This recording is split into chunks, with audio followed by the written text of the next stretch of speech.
You think football is just a game, but what if I told you that the sport watched by 5 billion people on this planet started as a violent, street mob activity that governments tried to ban for over 300 years, that the first organized football clubs were created not to celebrate the sport, but to control the working class and keep them distracted from revolting against their employers, and that the organization that runs football today, FIFA, was built from the very beginning on a foundation of bribery, corruption and backroom deals that made certain countries almost impossible to ever win the World Cup. This is not the story they teach you in school. This is the real origin of football, and by the time this video is over, you are never going to watch a match the same way again. Every sport has an origin story. Football's origin story has riots, royal bans, dead players, and a corruption scandal. That is still unfolding, right? Now in 2026, let's go. Part 1. The violent beginning. The version of football that existed before anyone organized it into a proper sport was called mob football, and it was exactly as insane as it sounds. From as early as the 9th century in England, entire villages would play against each other with an inflated pig's bladder as the ball. No fixed number of players, no boundaries, no rules, and the goal was literally to get the ball to a landmark on the other side of the opposing village, which could be miles away. These matches involved hundreds of people, lasted entire days, went through fields, rivers, marketplaces and people's homes, and regularly resulted in serious injuries and deaths. Players were trampled, drowned in rivers, and beaten with sticks. Shopkeepers would board up their windows on match days, because the mob would tear through town, destroying everything in its path. This was not a sport. It was organized chaos with a ball in the middle of it, and entire communities participated because it was one of the only forms of entertainment available to poor working people in medieval England. Kings hated it, the church hated it, the army hated it, and for 300 years they all tried to kill it. None of them succeeded. Part 2. The 300-year ban. In 1314, King Edward II of England issued the first royal proclamation banning football in London. He called it a useless and unlawful game that caused noise and disorder in the city, and threatened anyone who played it with imprisonment. It didn't work. In 1349, Edward III banned it again because he was furious that his soldiers were playing football instead of practicing archery, which was a critical military skill at the time. Didn't work. In 1389, Richard II banned it. In 1401, Henry IV banned it. In 1409, Henry V banned it. The Scottish Parliament banned it in 1424. James I of Scotland was so frustrated by football that he personally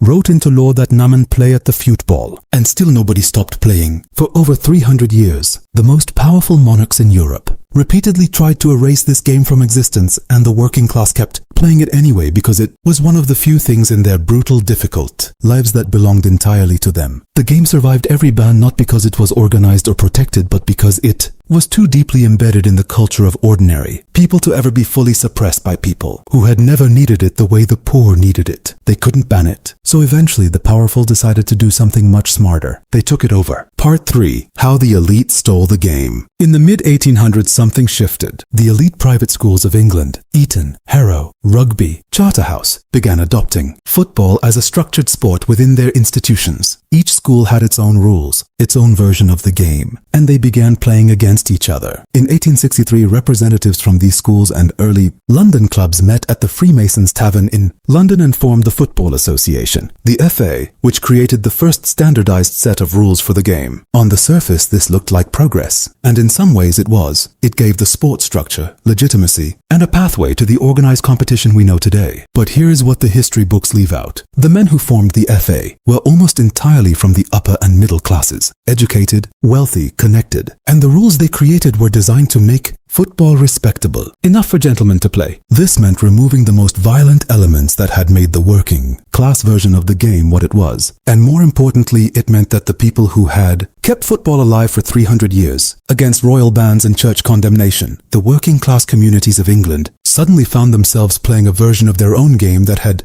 been redesigned by people who had spent centuries trying to eliminate it. The game survived the kings, then the king's descendants put on suits, sat down at a table and rewrote the rules. The working class built it, the upper class codified it, and then a Swiss committee monetized it. This is where the conspiracy starts. Part 4. The FIFA Conspiracy. FIFA, the Fédération Internationale de Football Association, was founded in Paris in 1904 by 7 European nations, and from its very first decade it was embroiled in power struggles, political manipulation, and financial corruption. The organization that was supposed to govern the world's most popular sport in a fair and transparent way was functioning as a private club, where a small group of men made enormous amounts of money from a game that billions of people loved for free. The corruption became impossible to ignore in 2015, when the United States Department of Justice indicted 14 FIFA officials on charges of racketeering, wire fraud, and money laundering. The investigation revealed that FIFA officials had been accepting bribes for the awarding of World Cup hosting rights and commercial contracts for decades. The total amount of bribes involved was estimated at over $150 million.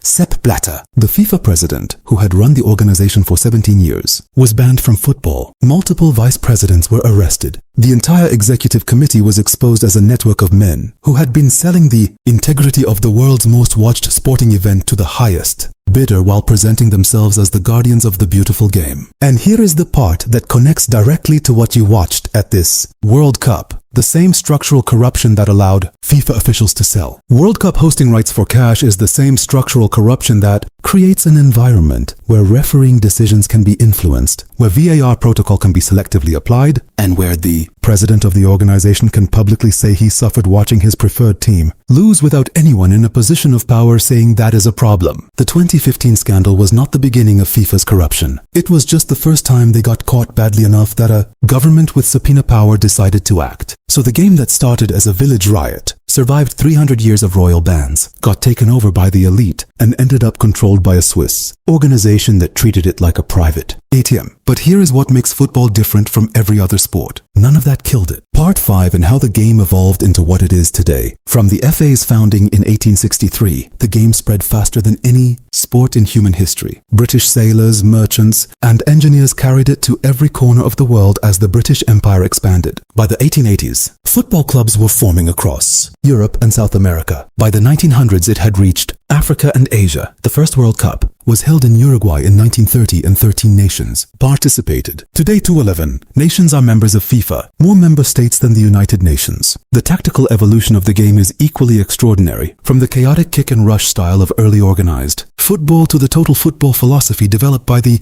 Dutch in the 1970s, where every player could play every position, to the high press, gegenpressing systems developed by German coaches in the 2000s, to the positional play tiki-taka style that Barcelona and Spain used to dominate world football for nearly a decade. The sport has been in a constant state of intellectual evolution, where coaches and players have repeatedly reinvented what the game is and what it can be. The technology evolution is just as dramatic, from leather balls that absorbed water and became dangerously heavy in the rain, to the synthetic precision balls of today, from mud pitches where players wore boots with steel toe caps, to the perfectly engineered grass surfaces and lightweight boots that allow modern players to do things that would have been physically impossible for players. Even 30 years ago, the game changed, the technology changed, the tactics changed, the money changed. But the one thing that never changed, the reason 5 billion people still watch it, is the same. Reason medieval villagers kept playing it after kings told them to stop. It belongs to everyone, and no amount of FIFA corruption has ever been able to take that away. So here is the full picture of how football really began and what it really is. It started as a violent, uncontrollable expression of working-class community that no authority could suppress for 300 years. It was stolen and sanitized by the elite who needed to make it respectable enough for gentlemen to participate in. It was monetized and corrupted by an international organization that turned the world's most beloved sport into a private revenue stream for a small group of connected men. And then despite all of that, despite the bans, the takeovers, the corruption scandals, the bribes, the rigged hosting rights, and the referees who wink back, it remained the most watched, most played, most loved sport on the planet because the game itself is bigger than every single person or organization that has ever tried to own it. The next time you watch a match and feel something, that feeling has nothing to do with FIFA. It has nothing to do with Infantino or Blatter or any executive in a suit. That feeling is the same feeling a medieval villager felt, chasing a pig's bladder through the streets of his town 1,000 years ago and getting arrested for it the next morning. That feeling is yours. It always has been, and no one has ever successfully taken it away. Drop your thoughts in the comments. Did you know any of this history before today? Smash that like button if this changed the way you see the game, and subscribe, because next video we are going even deeper. We are exposing every single World Cup that historians and investigators believe may have been manipulated, from the very first tournament in 1930 all the way to today. That video is going to be one of the most important things this channel has ever made. See you there.